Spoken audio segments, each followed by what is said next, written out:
நம்ம என்ன பார்க்க போறோம்னு சொல்லி பார்த்தீங்கன்னா, ஒரு அனிமேவிலே இருக்கிறதுலே ரொம்பவே யூனிக்கான பவர்ஸ் அண்ட் அபிலிட்டிஸ பத்தி தான் இந்த வீடியோல பார்க்க போறோம். ஸோ சிம்பிளா சொல்லணும் அப்படின்னா, இந்த பவர்ஸ் அவங்க அந்த அனிமேக்குள்ள திணிச்சனால தான் அந்த அனிமேக்கு இவ்வளோ மவுஸ் வரதுக்கான காரணம் அப்படின்னு கூட சொல்லலாம். ஸோ எல்லா அனிமேவும் ஆடியன்ஸுக்கு கனெக்ட் ஆகி டக்குன்னு ரீச் ஆகாது. அது கொஞ்சம் டைம் எடுக்கும். அதுக்காக தான் இவங்க யூனிக்கான பவர்ஸை திணிக்கும் போது அது டக்குன்னு ரீச் ஆகும். ஃபார் எக்ஸாம்பிளுக்கு சோலோ லெவலிங் எடுத்துக்கிட்டிங்கன்னா அது ஒரு நோஜன் அனிமே. ஆனால் அது ரிலீஸ் ஆன கொஞ்ச நாள்லேயே அது பீக்ல போய் நிற்கிது. அதுக்கான காரணமே சங்ஜின்வோட ஷாடோ டெக்னிக் தான். அவங்க யூஸ் பண்ணது ஹீரோக்கு ஒரு யூனிக்கான பவர் அப் தான். என்னதான் இதுக்கு முன்னாடி இந்த மாதிரியான ஒரு கான்செப்ட்ல ஒரு அனிமே வந்திருந்தாலும் இதுக்கப்புறம் வந்தாலும் எல்லாருமே பேச போறதுன்னா அது சோலோ லெவலிங் பத்தி மட்டும்தான். ஏன்னா அதுக்கான காரணமே ப்ரொட்டாகனிஸ்டோட யூனிக் பவர்ஸ் தான். அவனோட எனிமீஸ்ன்னு மட்டும் இல்ல யாரை வேணாலும் ஷாடோவா எக்ஸ்ட்ராக்ட் பண்ணி அவனுக்கு சாதகமா ஃபைட் பண்ண வச்சுக்க முடியும். இதுல இருக்கிறதுலே அவனோட ஆப்போனன்ட்ஸுக்கு ஒரு சிக்கலான விஷயம் என்னன்னு சொல்லி கேட்டீங்கன்னா, அவனோட ஷாடோஸை யாராலையுமே கில் பண்ண முடியாது. அதுல என்னதான் நம்ம கில் பண்ண ட்ரை பண்ணாலும் அது மேல ஒர்க்கே ஆகாது. நம்ம என்னதான் அட்டாக் பண்ணாலும் அதுக்கு திரும்ப திரும்ப வந்துகிட்டே தான் இருக்கும். இங்க பிசிக்கலி மென்டலி நமக்கு தான் தொல்லையே தவிர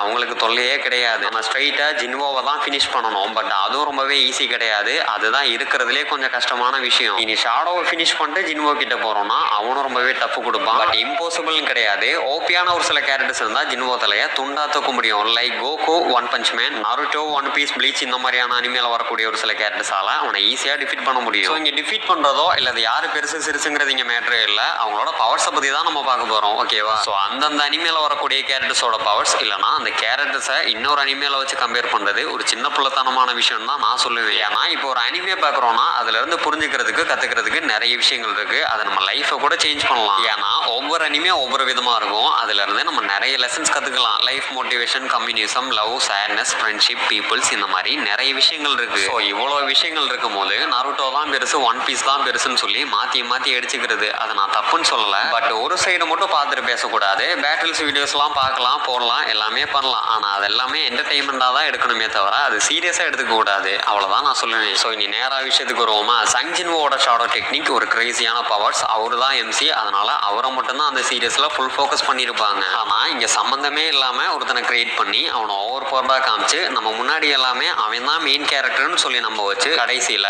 மெயின் கேரக்டருக்கே இங்கே மெயின் ரோல் இல்லை அவனாலன்னு சொல்லி அவனை கிரியேட் பண்ண கிரியேட்டரே அவனை போட்டு தள்ளி நம்ம கழுத்து எடுத்திருப்பாங்க. அதுதான் நம்ம சத்தோரு கோஜோ. ஸோ நம்ம சத்தோரு கோஜோ சைடு வந்தோம்னா ஜுஜுட்சு ஹையே நம்ம சத்தோருனால தான் பொழைச்சு போகுது அப்படிங்கிற மாதிரியான ஒரு கான்செப்ட்ல கொண்டு போயிருப்பாங்க. ஆனா அதுவுமே ஒரு உண்மையான விஷயம் தான். இருக்கிறதுலே ஒரு ஸ்ட்ராங்கஸ்ட் சாசர்னா அது நம்ம சத்தோரு தான். யாராலையுமே பண்ண முடியாத ஒரு சில டிஃபிகல்ட்டான விஷயத்த கூட நம்ம சத்தோரு ஈஸியா பண்ணுவான். ஏன் எவனாலையுமே அந்த விஷயத்த பண்ண முடியாது. பட் சத்தோரு கோஜோவை தவிர என்னதான் ஒரு சில கேரக்டர் எல்லாம் ஸ்ட்ராங்கா இருந்தாலும் கெஸ்ட் எனர்ஜி அதிகமாகவே இருந்தாலும் சத்தோரு கோஜோக்கு முன்னாடி அவங்க எல்லாமே வீக்காக தான் தெரியுவாங்க. அதே மாதிரி ஜேஜேகே வேல்ல ஒரு குழந்தை பிறந்ததுக்கு அப்புறமா அந்த வேல்ல இருக்கிற சமநிலையே மாறி இருக்கும். அதுவும் நம்ம சத்தோரு கோஜோவால.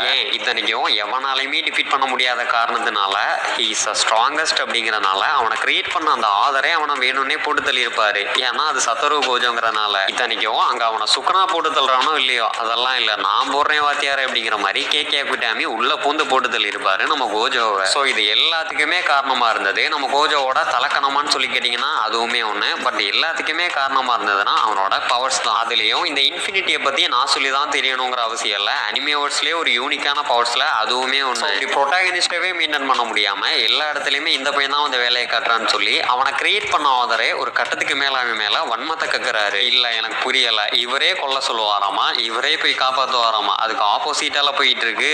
என்ன எழுவோ நம்ம விஷயத்தை கண்டினியூ பண்ணுவோம். அப்படி யூனிக்கான பவர்ஸ்ல கோஜோவோட இன்ஃபினிட்டி அண்ட் சங்ஜின்வோட ஷாடோ டெக்னிக் நம்ம பார்த்துட்டோம். ஸோ இனி நெக்ஸ்ட் பார்க்க போறது மினாட்டோவோட எஃப்டிஜி. ஸோ நருட்டோவெல்லாம் யூனிக்கான பவர்ஸுக்கு பஞ்சமே இல்லை. விதவிதமா ரகரகமா வச்சிருப்பாங்க. ஸோ அதுல ஒண்ணுதான் நம்ம மினாட்டோவோட எஃப்டிஜி. அவரை கூலஸ்டா ஹைப்பா காட்டுறதுக்கான காரணமே இந்த எஃப்டிஜின்னு கூட சொல்லலாம். நம்ம நருட்டோ சீரியஸ்லயே ரொம்பவே யூனிக்கான அபிலிட்டியில ஒண்ணுதான் இந்த எஃப்டிஜி. அப்படிப்பட்ட இந்த எஃப்டிஜி எப்படி ஒர்க் ஆகுதுன்னு சொல்லி உங்களுக்கு தெரியுமா? ஸோ நம்ம மினாட்டோ ஒரு ஸ்பெஷல் சீலிங் மார்க்கை போடுவாரு. அந்த மார்க் எங்கெங்கெல்லாம் இருக்கோ அவரால் அங்க ஈஸியா இன்ஸ்டன்டா டெலபோர்ட் ஆக முடியும். ஸோ மெயினா நம்ம மினாட்டோ குனாயில சீலிங் மார்க்கை யூஸ் பண்ணி அதை த்ரோ பண்ணி எனிமீஸை கன்ஃபியூஸ் பண்ணி அட்டாக் பண்ணி நம்ம பார்த்துருப்போம். ஆனா அது கூடவே எனிமியோட பாடி கிரவுண்ட் இல்லைனா டைல் பீஸ்ட் மேல இந்த மாதிரி எது மேல வேணாலும் மார்க் போட்டு அவரால் இன்ஸ்டன்டா அங்க டெலபோர்ட் ஆக முடியும். இங்க டிஸ்டன்ஸ் அப்படிங்கிறது பிரச்சனையே இல்லை. அது பக்கமோ தூரமோ அவரால் இன்ஸ்டன்டா அங்க டெலபோர்ட் ஆக முடியும். ஃபார் எக்ஸாம்பிளுக்கு மினாட்டோ இப்ப எர்த்ல இருக்காரு. மூணுல அவரோட சீலிங் மார்க் இருந்துச்சு அப்படின்னா அங்க அவரால் ஈஸியா டெலபோர்ட் ஆக முடியும். இன்னும் உங்களுக்கு புரியுற மாதிரி சொல்லணும்னா ஒபிட்டோ விசஸ் மினாட்டோ ஃபைட்ல மினாட்டோ ஒபிட்டோ மேல அவரோட சீலிங் மார்க்கை யூஸ் பண்ணிருப்பாரு.